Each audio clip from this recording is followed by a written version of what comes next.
Talking about transgender issues among adults is one thing, but what happens when a child is trans? There have been plenty of stories in the media about children as young as 3 years old coming out as transgender, but most of the media is really bad at covering stories like these. They tend to sensationalize things to make them seem more extreme than they actually are. Because of that, more extreme than they actually are. What the hell does that mean? Does someone wanting to defy their biological makeup not seem extreme to you? Of course it doesn't. Let me tell you why it seems extreme. Because humans are not hermaphrodites. I think a lot of people have some deeply ingrained misconceptions about what it means for kids to come out as trans. No, they don't. It's not a misconception that kids are easily influenced by the media and culture they consume. While I don't believe media can make your kids violent or increases violence, I think it does play a part in your morals, your beliefs, and your culture. Listen, you want to take hormone pills and lop off your cock? Go for it. But let's not normalize this and teach kids that it is okay to do. At some point, I think we need to define normal, because biologically, humans are not hermaphrodites. Myth number 1. Transgender children immediately start taking hormones that cause irreversible changes. That's a myth? That's an issue? That's not what I think. This dude just pulled a straw man and told you what the opposing argument was, which it wasn't. That's not the main argument. That is a concern. But a more honest way to phrase that would be, parents are worried that children will undergo hormone treatment, which is vastly different than parents are worried that their children will immediately start taking hormone treatments. Also, parents are more concerned about where their kids have been brainwashed. Listen, smoking pot is perfectly fine, pot is natural, but I wouldn't encourage my kids to smoke pot, even though it's natural and perfectly fine. Now, being trans, I guess that's perfectly fine. It doesn't affect me. Trans isn't natural, but I wouldn't encourage my kids to do it. Do you understand? I wouldn't encourage my kids to smoke or do something that is natural that is potentially harmful. So I sure as hell am going to be concerned when someone encourages my kids that they should become trans. Something not biologically natural. Being gay and bi is one thing. Being trans is a whole different issue. And I support drug legalization, just so we're clear. I just want to encourage my kids to do it. No, in fact, depending on how young they are when they come out, some trans kids might go years without any kind of medical intervention. The current process recommended by the Endocrine Society is that a child doesn't receive any kind of treatment until the Tanner 2 stage of puberty, which can happen anytime between 8 and 15 years old, depending on the individual. At that point, the child... 8 and 15 years old? You see, that's the real issue. 8 years is too fucking young. Some 8-year-olds still believe in Santa. And 15 years old, really? Really? You've just started developing a much more reliable moral compass, and you still hardly understand the world around you. At 15, I thought I was really smart. To be fair, I was really smart.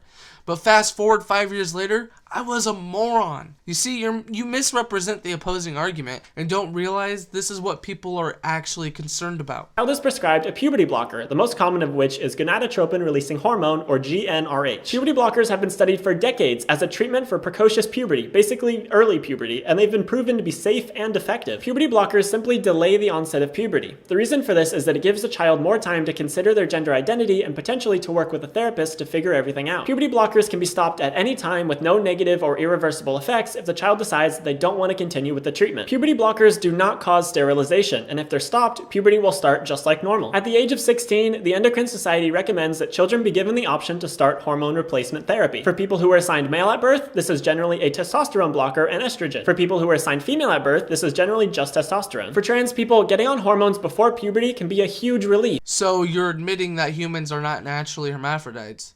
That you need external forces to determine how your body develops. Man-made, lab-created external forces. Puberty causes a lot of irreversible changes that can end up worsening their gender dysphoria in the future. No, what worsens gender dysphoria is a mental illness and a society that says if you have a cock, that you can still be a girl. It's not too late. Have you looked into XX and XY chromosomes? Yes? No? Maybe so? One study of 55 trans people found that proper treatment in their adolescence alleviated their gender dysphoria in adulthood and resulted in a much higher overall well-being. Proper treatment? What about your genuine biological makeup? Your proper chromosomes? What about that? Don't spew off research in science if you're anti-science. It's funny, the left attacks the right for being anti-science, for believing in God, yet you encourage trans people to change their gender, which through nature is biologically impossible. I mean, You can morph your body how you wish, just like plastic surgery and fat injections are body modifications and body morphing. But let's be honest, that's man-made, not natural, and doesn't really change your chromosomes. You can get plastic surgery for your tits, you can get a boob job, you can, get some fat injections, but that's not natural. The worry that a lot of people have is that if a child starts to take hormones and then changes their mind, the hormones could have caused some irreversible changes to their body, like breast or facial hair development. And yes, it's important to make sure that teenagers are aware of these possibilities before they start treatment. But either way, irreversible changes happen as a result of puberty anyway. So what this is really about is figuring out which changes will be best for the teenager in the long run. The best way to do that is to make access to therapists with experience in trans issues more accessible, not to deny people of their right to choose what happens to their own body. Yes, puberty is irreversible, but here's the difference between your hormone treatments and puberty. All the changes that happens through puberty is written into your DNA. Your DNA was written when you were born. You have a predetermined maximum height. Your eye colors are predetermined. Your hair length is genetic and your hair color is predetermined, unless you dye it outside man-made external forces.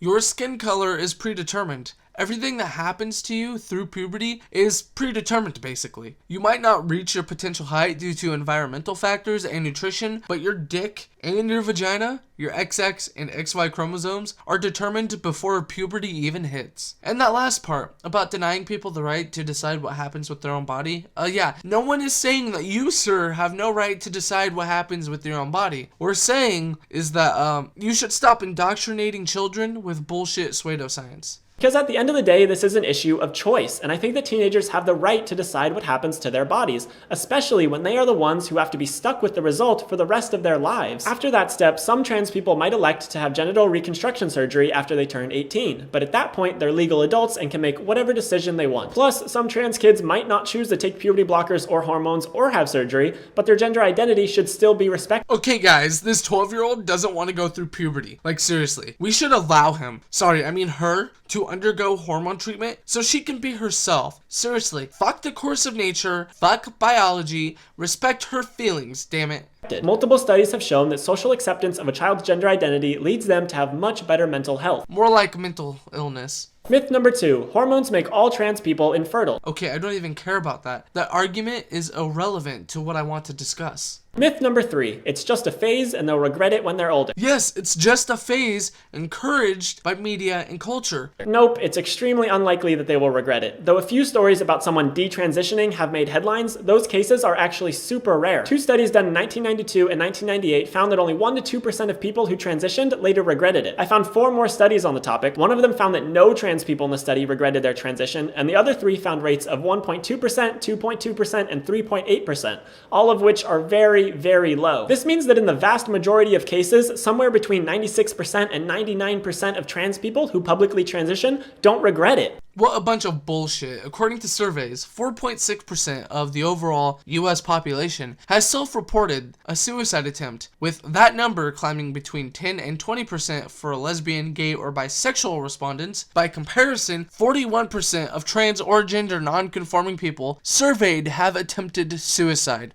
Now watch him try to play that off with, society doesn't respect them or want to accept men chopping off their cocks. Yeah, newsflash, people don't want to normalize cock choppers. They just no longer wanted to deal with society's treatment of them. Most of them cited an inability to pass, lack of acceptance among friends or family, and an inability to get a job as reasons for regretting their transition. What this tells us is that a very tiny percentage of trans people regret their transition, and most of these people only regret it because of hateful external forces. I fucking knew it. You see, he didn't once address the suicide rate, he just addressed the regret rate. That's it. You can go and watch the video. I will link it. So if you want to be like, oh, well, this is edited, go ahead, watch the full video. But how did I know he would blame society for people regretting chopping off their dicks, or that boys with tits would, no longer want tits? Number 4, being transgender is a fad, and these kids just want to fit in. Look, no one's choosing to be transgender because they think it's cool. We're not like recruiting trans people and encouraging everybody to be trans. I don't care if you're cis or if your kid is cis. Everybody's gender is their own business. But if a kid is actively questioning their gender, I think the appropriate response is to listen and to try to help them figure it out, not to shout them down and tell them them how they feel. That's why therapists are generally recommended for all trans people, but especially for trans kids, because they can help the child work through their feelings about gender and figure out if they are trans or not. Sometimes cis kids will question their gender, and they'll talk it over and they'll figure out they're still cis, and that's fine too. Though for most children who come out as trans that early, they're not even questioning their gender. They're very sure of it. For some trans people, it might take them years to figure out what their gender is, but for a lot of trans kids, they just know, and they're adamant about it. Feelings. We should listen to your feelings, so you admit that you care more about feelings than science. Listen, I support the lesbian, gay, and bisexual community. I do not support the trans community. LGB is different from T. Do I think the government should control 18-year-olds and tell them not to be cock choppers? No, not my business. But I will use my voice to combat the normalization of postponing a natural phenomenon called puberty. You might have heard that word, puberty. It's not normal for primates. Human beings, primates, great apes, are not hermaphrodites.